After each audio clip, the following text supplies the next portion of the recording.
Have you ever felt like you arrived on this planet without the instruction manual that everyone else seems to have?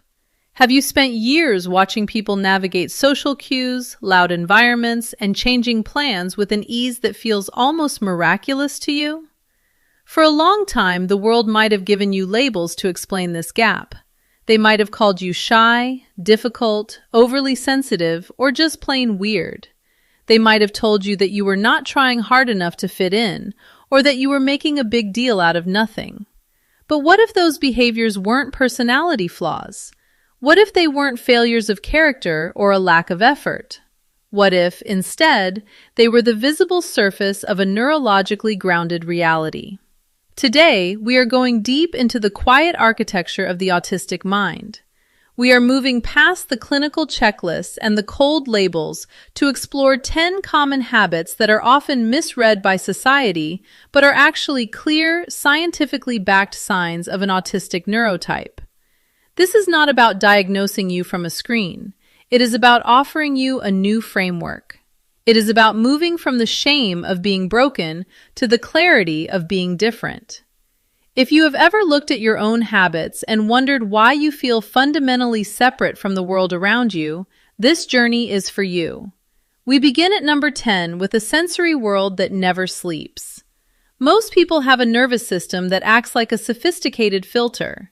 They can walk into a crowded cafe and their brain automatically decides that the hum of the refrigerator, the flickering of the fluorescent lights, and the distant conversation at the next table do not matter. That information is pushed into the background so they can focus on their coffee or their friend. But for many autistic individuals, that filter operates differently, or perhaps does not exist in the same way at all.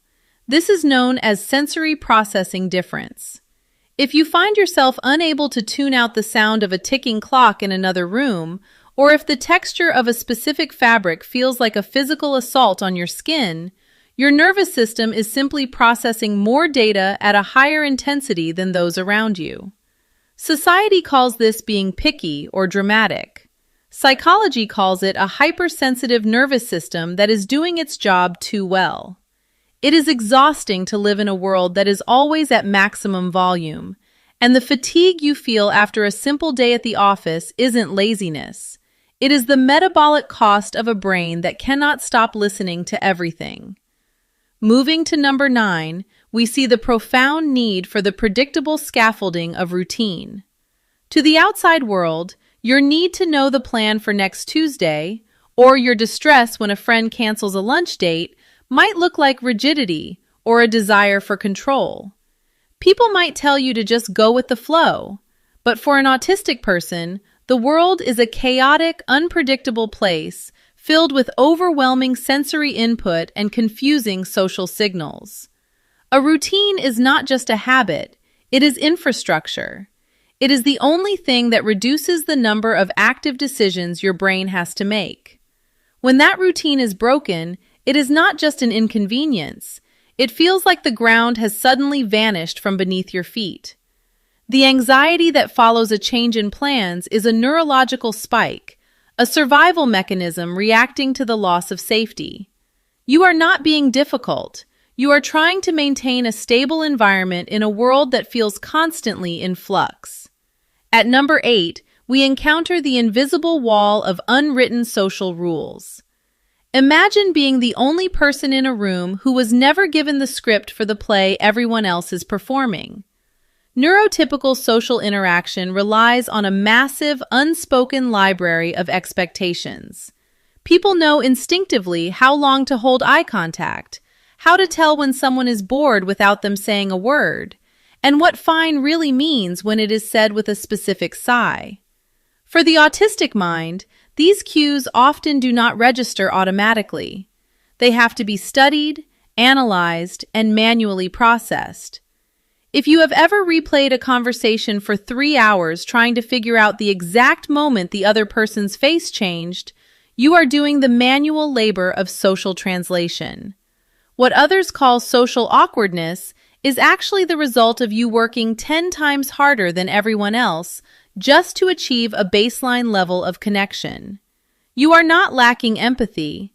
You are simply speaking a different social language. Number 7 brings us to the beauty and intensity of the special interest. Society often characterizes this as an obsession, painting a picture of someone who only talks about trains or dinosaurs. But the reality is far more profound. It is about the quality of engagement. When you find a topic that resonates with your soul, you don't just learn about it, you map its entire universe. You find a deep, intrinsic joy in the structural logic of a subject, whether it is 19th century history, the mechanics of a specific software, or the intricate lore of a fictional world. These interests are not just hobbies, they are internal sanctuaries. They are where your brain feels most alive and most capable. The friction occurs when the world tells you that your passion is too much, or that you should care about more normal things. But there is a unique brilliance in this depth. Your ability to see patterns and connections that others miss is a direct result of this intense, focused way of being. Finally, for this part, we look at number 6, the profound honesty of literal language. For most people, language is a layered game of sarcasm, metaphors, and subtext. They say one thing but mean another, and they expect you to catch the hidden meaning mid-air. But many autistic brains process the literal content of words first. If someone tells you to break a leg, there is a split second where your brain processes the physical injury before it finds the idiom. If a boss gives you a sarcastic instruction, you might follow it exactly as stated, only to be criticized later for not reading between the lines. This creates a specific kind of social wound. It is the feeling of being punished for being precise and honest. You are not missing a sense of humor. You are navigating a world where people rarely say what they actually mean, and your brain is simply built for a higher level of linguistic integrity. We begin with number 5, a struggle that is frequently judged but rarely understood. Difficulty regulating emotions, especially in response to things that seem small to others. To the outside world, you might appear too sensitive, too reactive, or even volatile. A minor change in plans, a poorly phrased comment from a colleague, or a slightly uncomfortable social interaction can trigger an emotional response that feels like a forest fire in your chest. From the outside, people see the trigger and think it is small, so they assume your reaction is a choice or a lack of self-control. But the neuroscience tells a different story. Research consistently shows that in the autistic brain, the amygdala, which is the center for detecting threats and processing emotions,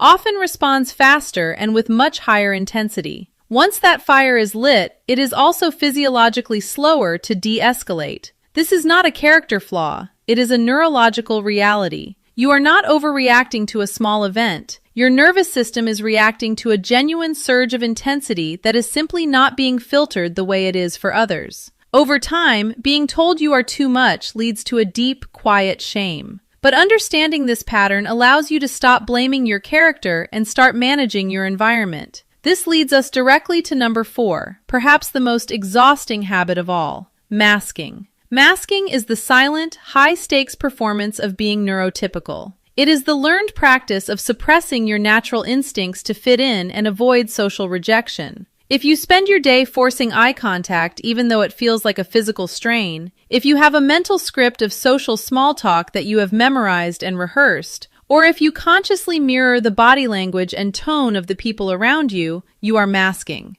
This habit is especially common in autistic women and those who were not identified in childhood. You move through the world appearing to function perfectly, perhaps even successfully, but the cost is invisible. You come home from a simple social gathering and feel as though you have run a marathon. You need days of isolation just to feel like yourself again. The tragedy of successful masking is that it works too well. Because you look fine on the outside, no one sees the staggering cognitive and emotional effort it takes to maintain that persona. You are not just tired, you are experiencing the metabolic burnout of living in a world that requires you to hide who you are just to be accepted. At number 3, we find a concept that is rarely discussed in popular media, but is life-changing once named: alexithymia.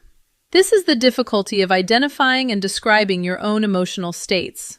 It is a common misconception that autistic people do not feel emotions. In reality, as we just discussed, the feelings are often incredibly intense. The challenge is in the translation.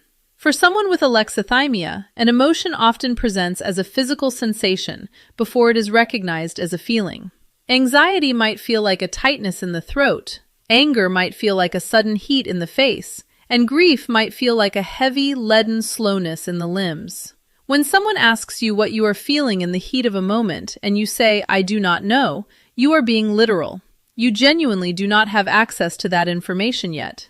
It is not that you are being evasive or avoidant. Your brain simply processes emotional data differently, often with a significant delay.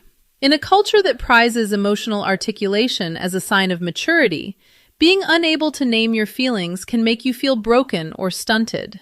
But it is simply a different way of experiencing the internal landscape, one that requires patience and a different kind of self-listening. Number 2 is a fundamentally different relationship with social energy. Many people use the labels of introvert and extrovert, but for the autistic mind, social exhaustion is not just about needing quiet time. It is about cognitive load. For a neurotypical person, a conversation is like breathing. They do not have to think about how to take turns, how to read subtext, or how to ignore the background noise of the room. Their brain handles it automatically. For you, every single one of those elements requires active, conscious processing. It is like running a high-definition video editing program on a computer while everyone else is just browsing a simple text file. You do not dislike people. You might even deeply crave connection and intimacy. But the performance layer of social interaction is what drains the battery to zero. The recovery time you need after being social is not a sign of being antisocial. It is a physiological necessity for your brain to cool down from the sheer amount of data it has had to manually process. Finally, we reach the number 1 habit, stimming. Short for self-stimulatory behavior, stimming is the physical, repetitive movement that autistic people use to regulate their nervous system. It might be rocking, pacing, or finger flicking. But for many adults who have learned to mask, stimming goes underground. It becomes pressing your feet hard against the floor, tensing and releasing muscles in your legs where no one can see, clicking a pen, or twirling a specific lock of hair. For decades, the world told autistic people that stimming was wrong, that it was something to be trained out of them because it looked different. But science now understands that stimming is a vital tool for self-regulation. It is how the nervous system manages anxiety, processes overwhelming joy, and creates a pocket of predictability in a chaotic environment. When you suppress the need to move, you are not curing a symptom. You are taking away your brain's primary tool for staying balanced. Understanding stimming as a normal, healthy part of your neurotype is one of the most important steps toward healing. Every habit we have talked about today has, at some point, been used to make you feel like you are not enough. The world called your sensitivity a weakness, your routine a rigidity, and your literal thinking a lack of intelligence. But psychology is finally beginning to catch up to the reality that these are not deficits. They are differences. They are the visible signs of a brain that is wired for depth, honesty, and a unique way of processing the universe.